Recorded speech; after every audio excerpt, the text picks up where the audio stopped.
It's time! Hey, Dave, listen up, please. Sometimes a warrior just has to kind of lay down on the ground for a minute, just stay there for a second, and have a good bleed. So what are you waiting for? I don't know, something amazing. Met for maybe the win. The follow is good. Arkansas in overtime.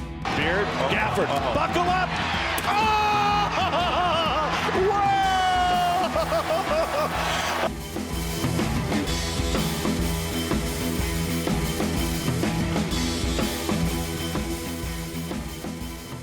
Welcome into the Whole Hog Podcast. Seth Campbell joined alongside the amazingly smart Scotty Borderline. Always got to get that compliment in there somewhere. And we got to ask, Coach Musselman, you lost 2 in a row. You got to go play TCU at home. How are you feeling? I mean, that's not real good news. That is not very good news. You do have to play a tough TCU team, and we'll get to that. But first, we knew coming into this game, Scotty, that it was going to be difficult with Reggie Perry on one side and Arkansas just being utterly lacking rebounding. And it proved to be not as bad as you might have thought, but still not great. No, Reggie Perry was pretty good the other night. And, you know, if you watch Eric Musselman's post-game press conference, he was asked multiple times about Reggie Perry and the impact that he made. And basically, he said he was just really good at drawing fouls. And he lived at the free throw line the other night. That's what killed Arkansas. I think Mississippi State went 27 of 31 at the line, and Reggie Perry had more free throws attempted than Arkansas did as a team. And you look at Reggie Perry's game, he had, I think, just a couple of blocks. Like he swatted one of Mason Jones's runners on the right block out of bounds, and it was kind of funny right after it happened. Like Mason just kind of walked over toward him or walked in his direction, just kind of gave him a head nod. It was like, yeah, you got me that time. But other than that, I think he only made like just a couple of post moves for scores. I mean, everything else was just like put back dunks or second chance points. I think there were back-to-back possessions where he hit turnaround hook shots over Mason Jones and Adriel Bailey. And I think that was about the extent of the damage that Perry did in terms of just like back to the basket work. But, you know, he was really good on the glass again. I think I want to say that was like his 10th double-double of the year and 20 and 10 for the third straight game. He was the first Mississippi State player to do that in 3 straight games in like, I think 20 years. So it was pretty impressive. And then on the other side, Arkansas just didn't have enough offensively. Didn't defend the three-point line great.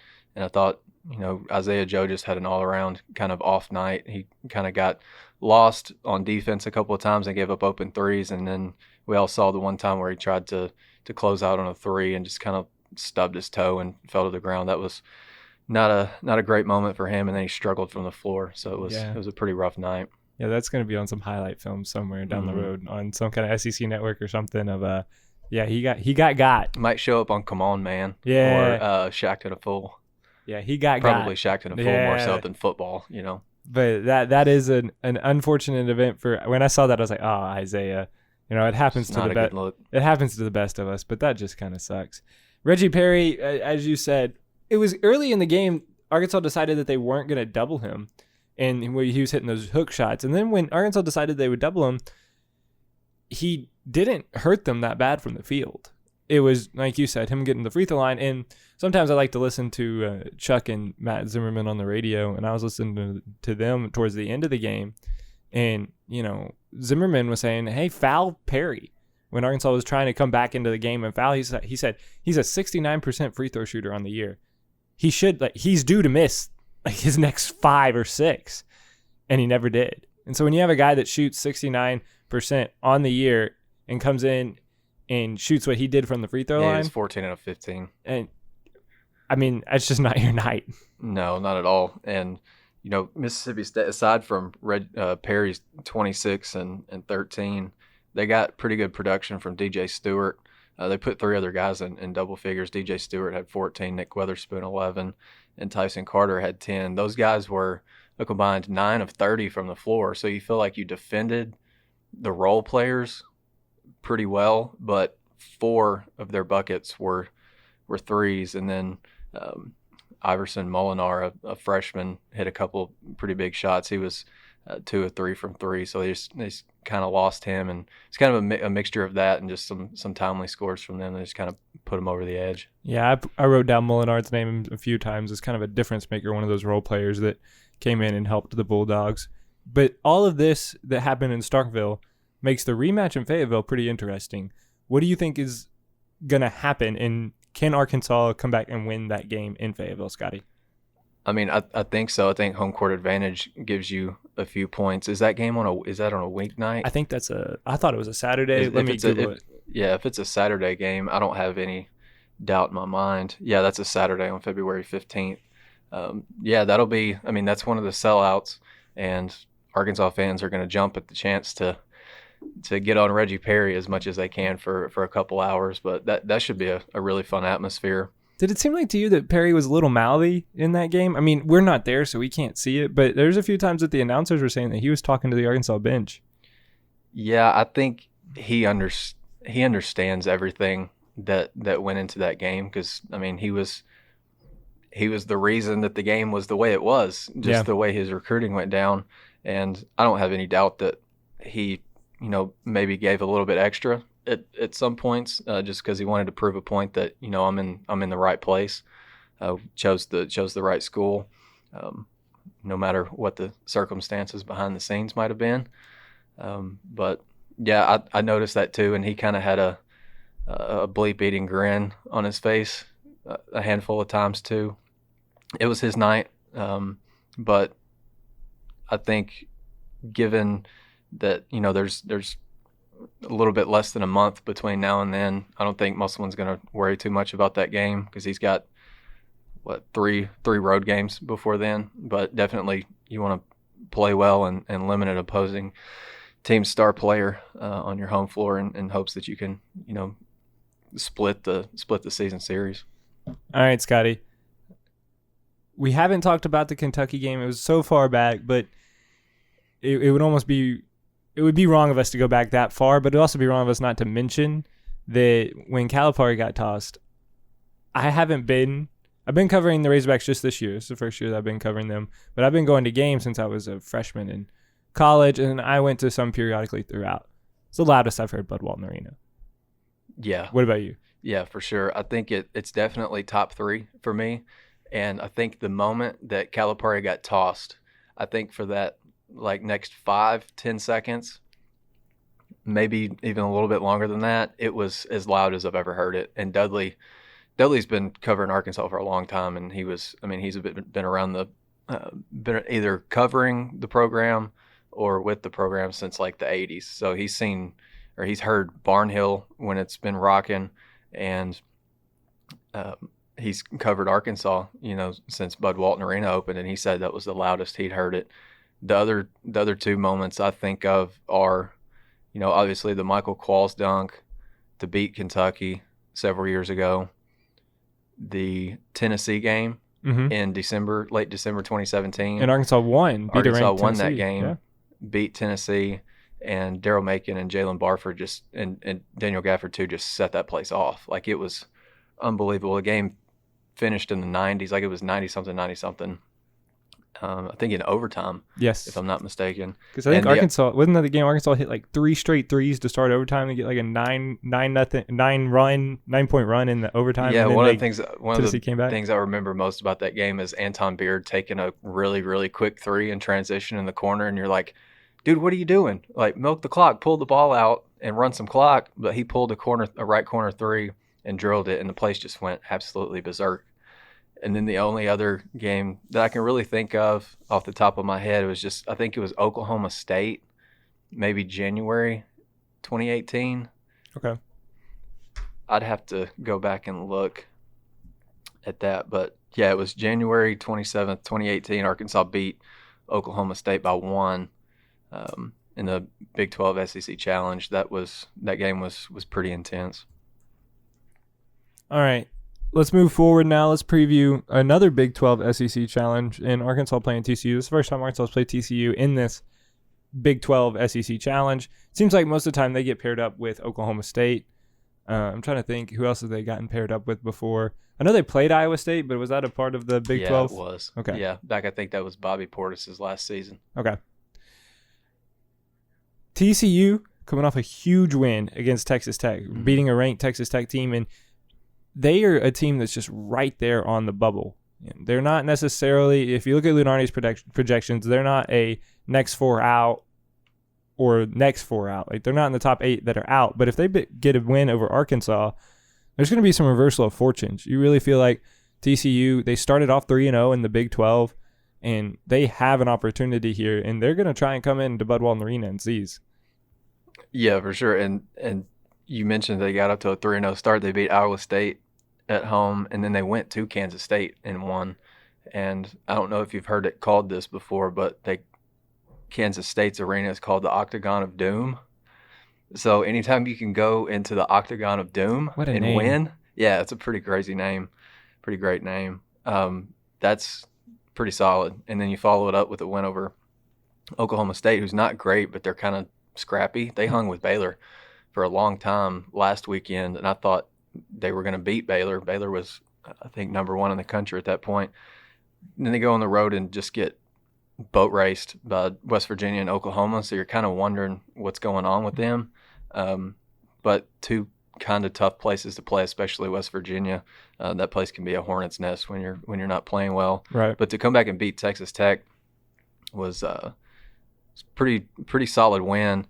And I looked this up the other day. Desmond Bain, who's TCU's kind of go-to guy on the offensive end, scored 27 against Texas Tech, and he joined a pretty elite list of guys who have scored 25-plus points against a Chris Beard-coached Texas Tech defense. Yeah. Also on that list, Josh Jackson of Kansas, played in the pros. Frank Mason, Kansas, played in the pros, is playing in the pros. Devontae Graham, Kansas. I think he's tearing it up with the Hornets right now. Trey Young. Okay. And Javon Carter at West Virginia. Okay. You know, the guy who looked like he was 40 years old. The bald guy, right? Yeah. Yes. Yeah, the bald 40-year-old. I swear. Looked like he was an 8th-year senior. Yes. But that's a pretty good group to be included with. So Arkansas's got to be on his toes with that guy, or he's going to burn him. I heard a stat when Bain, if you listen to the Whole Hall podcast, we talked to a writer for the Fort Worth Star-Telegram, and he said when Bain scores 20 or more, TCU's undefeated. So that's something to watch out for as well. If Arkansas can limit him, then the entire Horned Frog offense just doesn't work. Right. And a big part of his game is he shoots the three really well. 43.5% for the season, and in 5 conference games to this point, or I think, 6 conference games, 49%. So he's coming in on a roll from 3-point range, and like I mentioned a little bit earlier, Arkansas just got lost on defense, especially on the perimeter at Mississippi State, and gave the Bulldogs some 2 open looks. And if Arkansas does that on Saturday, Bain could make them pay for sure. All right, Scotty, we're getting close here to ending an abbreviated, really, basketball podcast emitting air, because we, if I look at the time, sometimes we get in here and just keep talking and talking. Yeah. But, okay, I got 2 questions for you. We'll go one at a time. Has your outlook of the Razorbacks changed with the last 2 games and where they're going to finish in the end of the season? I don't think so, because if you look at those 2 games on paper, Arkansas didn't really match up with Kentucky, especially along the front line. And Kentucky's got, while their front line's really good, they've got some of the more talented guards in the league too, like Ashton Hagans and Tyrese Maxey, Emmanuel Quickley. Those 3 guys combined with, Nick Richards and E.J. Montgomery, although E.J. Montgomery wasn't really a factor against Arkansas. Nick Richards went for a double-double. He had like 17 and 11 or something like that. I didn't, although Arkansas was like a 1-point favorite going into that game, I was like telling people who were asking me what they thought of the game, and I know this going to sound ridiculous, like almost a week later, but I thought Kentucky would kind of pull away at the end, not in the fashion that they did, obviously, right. Not in a with that big 15-0, 17-2 run, but I thought Arkansas would hang for a little while, but Kentucky's depth and length and athleticism would just kind of smother Arkansas down the stretch. So I didn't expect Arkansas to beat Kentucky, and I didn't expect Arkansas to beat Mississippi State on the road. For some reason, Humphrey Coliseum is a really hard place to win. And especially for the Hogs. And it's not because the atmosphere is electric. It's just kind of like you watch on TV, it just kind of seems dull and kind of dim in there, I guess. And I don't know, opponents just go in there and shoot like it is dim in there. Yeah, the Hump is a weird place for Arkansas to try and win a game. I've noticed that just watching the Hogs as long as I can remember, the Hump was a hard place for them to win. You talk about that dim atmosphere, just real quick side story. Tennessee does that really well. Like, they have the court lit and then nothing else. It's kind of wild. Almost just like Madison Square Garden in the Staples Center. Yeah. Like, if you watch games in those venues on TV, like the only thing that looks like it's lit up in the arena is the floor. Yeah. And so, I don't know, it just kind of creates an interesting atmosphere. I agree with you. I don't think that the predictions or the outlook of this team has changed. I still believe that they are an NCAA tournament team, but they have to win. They have to start winning. They have to break a streak, which you made a good point. I like sitting by you at games when we're at Bud Walton Arena because there's just certain things that I can get from you. And, there's a few of those times during the Kentucky game that, Arkansas's playing good defense. Arkansas's in the right spot. Everything's going the way that Arkansas is supposed to do, what Eric Musselman coached his team to do. And then Higgins would blow by you with an explosive first step. Right. He'll pull up, and you can't guard that. And, you looked at me and just, that's just athletes. Yeah, and I remember one point specifically when I think Ashton Higgins had the ball on the perimeter and Kentucky was trying to get something working in the half court. And Emmanuel quickly came off a screen, but he froze Mason Jones. And just like that, he was in the middle of the paint, caught a pass from Higgins, and then just tossed a floater up. And that's just those guards are so good at just quick peeling off screens for scores, and Arkansas just wasn't quick enough, wasn't good enough that day. They were not, but that doesn't mean that they won't come back. And if they ever play Kentucky again in a tournament or something, or Musselman's going to bring in a pretty good recruiting class as well that maybe have some more athletes from what we've seen that can compete like that. Mm-hmm. All right. As we wrap it up here, a TCU coming into town, Bud Walton Arena, SEC Big 12 Classic. I'm going to put you on the spot, Scotty. What's a bold prediction from you about this Arkansas TCU game? That's a good question. I think we might see a shift in the lineup on Saturday. Okay. Arkansas, I think, has started the same lineup for 10 or 11 straight games. The only time they've deviated was the Northern Kentucky game after Mason Jones, air quotes, hurt his shoulder at Georgia Tech. And I just don't see, Musselman said on Monday, I think previewing the Mississippi State game, that there's beauty and consistency in terms of his starting lineup. But you're not getting anything from the perimeter from a guy like Desi Sills. He's still not shooting the ball well. And over his last couple games, he's not finishing at the rim at the rate that he was early on, and that part of his game is what kept him on the floor. So what do you do there? Well, there's a guy off your bench, Reggie Chaney, who's shooting over 90% from the floor in conference play. And Arkansas's plus 28 with him on the floor the last 3 games, minus 22 when he's not. And so I think it's about time.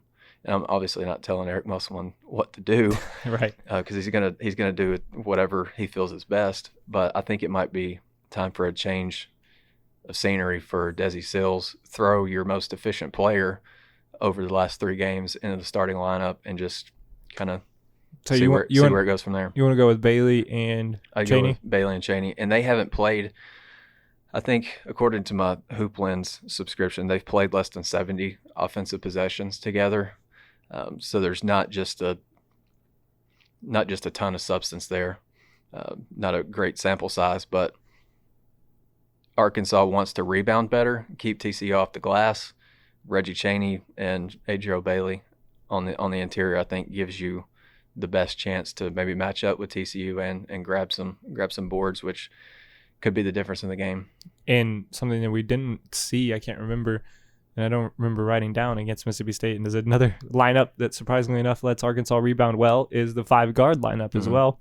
You could almost rotate Chaney and Bailey in, and then if you need both of them, you take them both out and put your 5-guard in, and it's almost a completely different set in how Arkansas would run the game, and you could throw somebody off with that. Right, and the 5-guard lineup defensively has been really good at, turning teams over. Mm-hmm. They're just not that group's got to get out and transition and score easy buckets, because it's been kind of strange to see how they've struggled shooting the ball, with 5 guards on the floor. But at the same time, you've got 2 guys in that lineup who aren't really perimeter threats, although Jalen Harris has already surpassed his 3-point total from last year. He did it after the Kentucky game. He'd hit 9 threes on one more 3 than last year on 36 fewer attempts, but still I don't think opponents are that too concerned about his perimeter shot.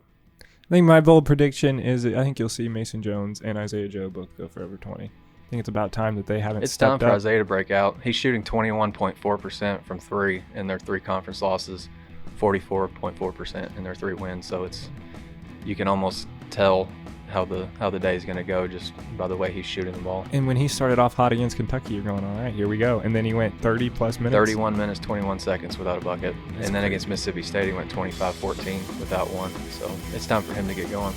It is indeed, and it's time for us to get going as well. So for Scotty I gotta go Bortle, catch up with Van Horn. Yeah, we're going to talk to DVH. Scotty's going to talk to DVH, and so we will have all of that great content on WholeHogSports.com. Make sure to check that out. Check out the other podcast on the Whole Hog Sports network of podcasts. We got to sit down this week with Richard Davenport, talking about his great stories over the past decade, which include Arkansas recruiting a guy from Denmark in Hjalte Froholt, and also that famous Alex Collins story about that series that you've been doing with everyone's been pretty fascinating. I've enjoyed that. It's interesting to see everybody's take and their perspective on what's happening. Everybody's experiences, those things is different. It's pretty cool to get those unique perspectives, no doubt. And Richard gives us a nice information about the whole Alex Collins and his mom stealing his national letter of intent thing, so that was pretty unique. Make sure to check that out, and so long for Scotty Borderline, and I'm Seth Campbell. We'll see you back here next week on the Basketball Podcast of Mid-America.